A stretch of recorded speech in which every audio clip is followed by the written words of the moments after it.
Hey y'all, Kalia here, and welcome back to my channel. I'm so glad that you could join me, and I always appreciate you for rocking with me. Today, I am actually here to talk about something that is a little bit, it's kind of heartbreaking, and it has had me sad over a while. It's taken me a really long time to be able to do this video and share this video and actually just come on camera about this, because it is about my last grandparent that is alive, and that's my grandmother, and that is my paternal grandmother, my dad's mom. And I have, always kind of gone to see her and stay with her as a kid every summer. And then once I moved on, I try to do my best and do my part to go and visit her.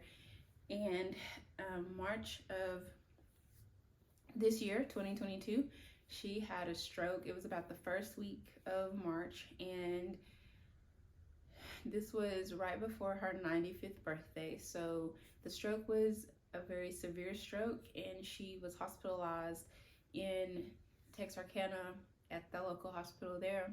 And I had to drive about 3 hours to get to her and see her. And that's when they kind of, told us that it was a severe stroke, and there was swelling on the brain and a lot of things. So she is a lefty, and the stroke happened on her right side, which actually attacks the opposite side. So it attacked her left side, and that is her dominant side. So she was just kind of really balled up in the fetal position and just sleeping while we were there. After that visit, I came back home. And I wasn't working during that time, as you've probably heard in some of the more recent but previous videos, that I was laid off from my job. Very, very unfortunate and devastated that happened to me, but life is what it is. So I always, feel like things happen for a reason, but it's kind of like you don't want to let stuff happen to you. You want to be able to be prepared for these type of situations. And that's one thing that I'm really trying to instill in my son. Like investing, you got to be sharp, you got to be good, you got to do it as early as you can. It's not anything that most institutions or schools will teach you. So it's kind of something that has to be within your legacy, your generational wealth, and how you want to build that for your family in the future. So that's one thing that I'm trying to instill in him, because with that said, with my grandmother having this severe stroke, it's very difficult, because most people, even her children, they're still trying to work, or they're out of state and all of those things. And for me, I was laid off, and it's really not it's not really good for me to constantly have to drive there, because I'm trying to make sure that I, don't go over budget with fuel. Gas has increased like crazy, groceries, inflation, everything has hit. So I felt like the least I could do, since I didn't have a work schedule, was to try to go and see her and visit her as much as possible. And that is what I was doing up until May, when I started working again. And since then, I try to go at least once a month to see her. And it's a struggle. It's taxing, because then now she's in a facility, and it takes about an hour and a half to get to the facility in her hometown. So my uncle, who does live locally on the land with her, he is finally retired, and he helps to, handle the cattle and all of that. So he does have some flexibility, and he has been her main caretaker and all those things. And my dad kind of supports when and where he can. So with that said, it has been very, very difficult to kind of process it, but I feel like that I am at peace with whatever way she decides. Like, if she completely recovers, if she doesn't recover, I am at peace with that, because my grandmother has had a good long life. And at this point, I feel like that, she is suffering. But when she first was in the facility and I would go see her, I would say, it's me. I would acknowledge who I was, tell her that it's me, and she would know me. And she would just keep saying, I want to go home. I want to go home, or I'm hungry. And it's just sad to see her, because she's always been like so strong, the matriarch of the family, and very upbeat. And And over the last 6 years, she's definitely decreased in her activity level, no longer able to drive and different things like that. And she was up here in October, I think, of 2019 to have an eye surgery, and she actually got to see my house for the first time, and she was so proud of me, and she got to sleep over so that she could do her follow-up appointment the next day, and it was just a really great time. And so just to know just 3 years later that she would have this type of stroke and it actually could have been avoided, it's been a lot to process. But one of the last times I went home and I just kind of went down on the land, I just took some video of the memories and kind of talked about some of the things that I remember growing up as a child. And I just thought that I would want to compile that and make it into a video just to honor her and continue to give her flowers while she is still here on earth. And I think that that's what we have always tried to do for her, is to honor her and give her flowers while she's here. But I feel like this video will be something that will come in handy for years to come with the future generation, and that's why I'm making it. And so I just wanted to share a little bit with you about the land that they lived on and how that was so beneficial and profitable for their family and even the grandkids growing up. And it's not the same as much anymore because we no longer have the gardens and all of that yummy, delicious, wholesome food that we used to eat from the garden. So I miss those things, but there's still a lot of memories there, and I'm gonna do a little montage and share that with you. So I hope you enjoy that and stay tuned.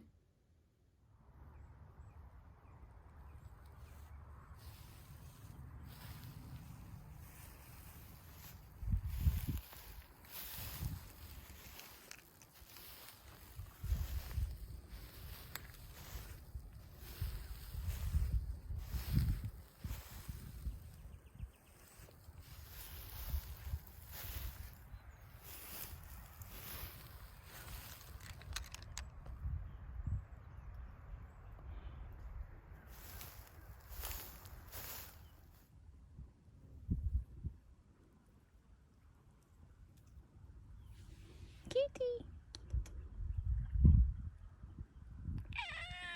Yeah, I know. Your eyes are so pretty. Hi, kitty. Yeah. Yes, I know. I know, pretty.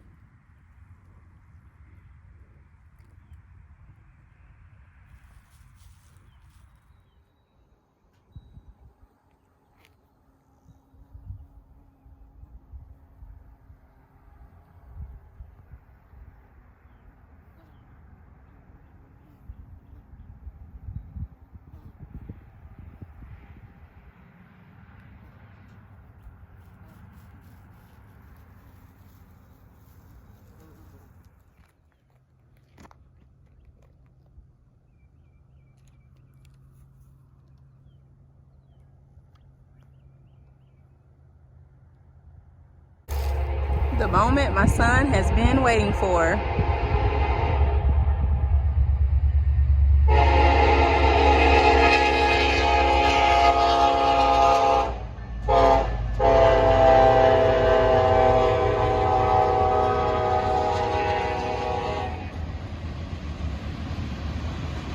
Of course, my son is doing what he loves most, and that is rail fanning and filming and taking pictures of the trains. We always get to do that when we're there. And here I'm just kind of showing you some different aspects of what it was like when I'm growing up, when I was a child.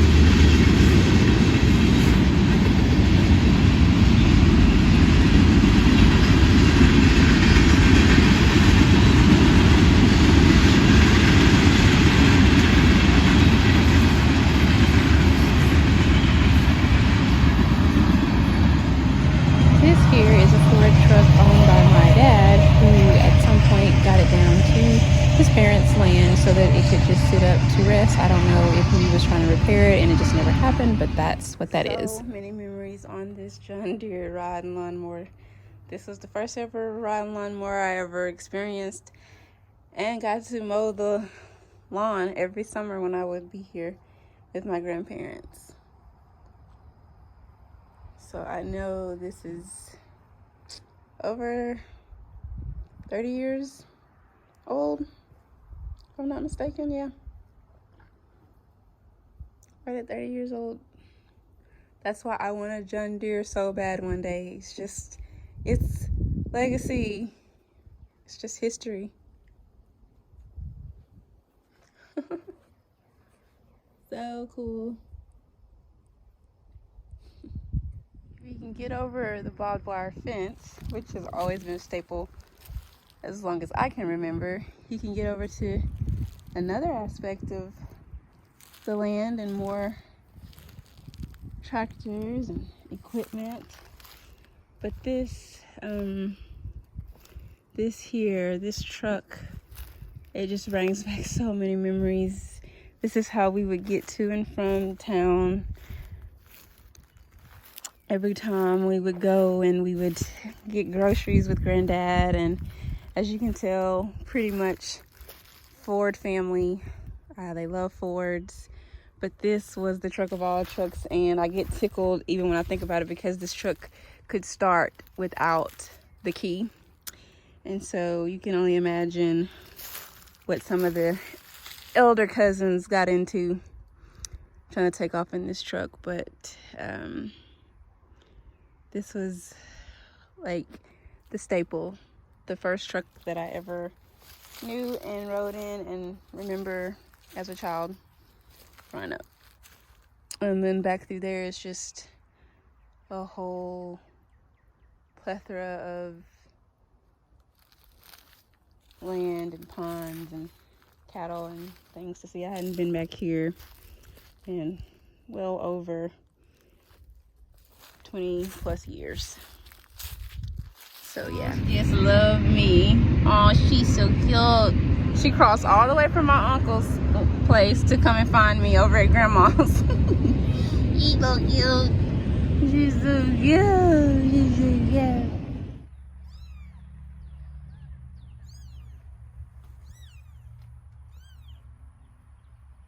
Is it that interesting? Leave it alone. It's 4 of them. Let it be.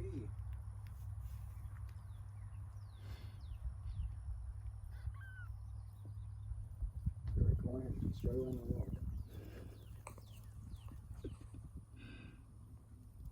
Oh, so I wanted to show you guys, this is my first ever school experience. I did not go to daycare growing up because my mother kept us home. But when I started kindergarten, this is the school that I attended, Emmett School. And you guys, they have just let it go run down. Somehow this is a tornado shelter over here.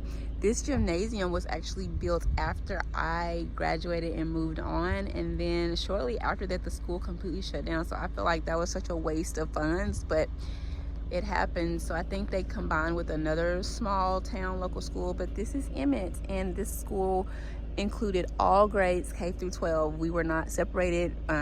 We were all housed together back in the day, back in the mid 80s and ups. So when I attended, so just bringing back memories. City of Emmett, yo. So then I took my son to DeLuca's Pizzeria so he could see me on the wall. Let me know in the comments if you want to see a vlog on that. How did you not notice? Hello. Hello.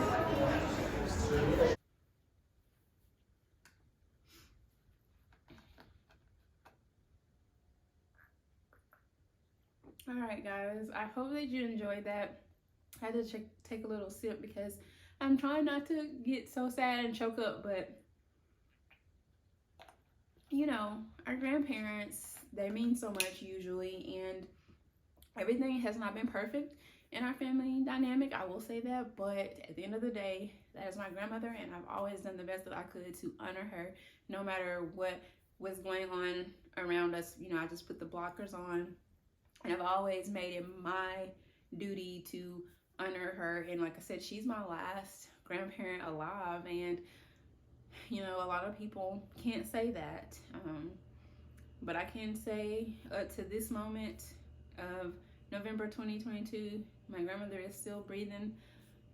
She's still alive and well. I went and seen her about 3 weeks ago. It took her like 3 times after I said my name over and over to recognize and realize that it was me. And she is a little more frail, but she's still hanging in there. And for whatever reason that she's choosing to hang in there, you know, I'm here for it, and I support that, and I'll do my best to continue to try to get to her when I can, and just be there for her and see her, and to let her know that she's loved, because she really does want to go home. That's one thing that she does still continue to say over and over, is that I just want to go home, I want to go home. And you know how that is for the elderly when they're out of their environment. It's usually, you know, not the best. And for her, she wants to be in her home, which she has known for years and years and years.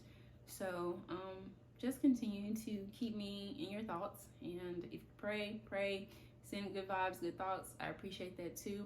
But I just wanted to kind of share and just kind of let you see where I spent a lot of my summers, and that foundation of where I come from, and how a part of the reason why I am the woman that I am today, and how I've come from humble beginnings and humble roots. And I just hope that helps you know a little bit more about me, and maybe you can relate. And even if you can't, maybe it just gives you a little insight in someone else's life. So I thought I would share that with you guys. It took me a long time, and it's been very difficult, but I felt like I was ready now. And if anything, I just want to say, grandmother, I love you. You're a wonderful woman of God, and you really have taught me and showed me a lot of foundational things to be who I am today. And for that, I am forever grateful, and I appreciate it. If you guys made it to this part of the video and you hung in there with me this long, I would appreciate it if you would subscribe to my channel. I am trying to really grow on this platform, and I appreciate it if you would help grow with me. That would be amazing, and go on this journey with me. So like, subscribe, share, and until next time, peace, abundance, blessings. Bye.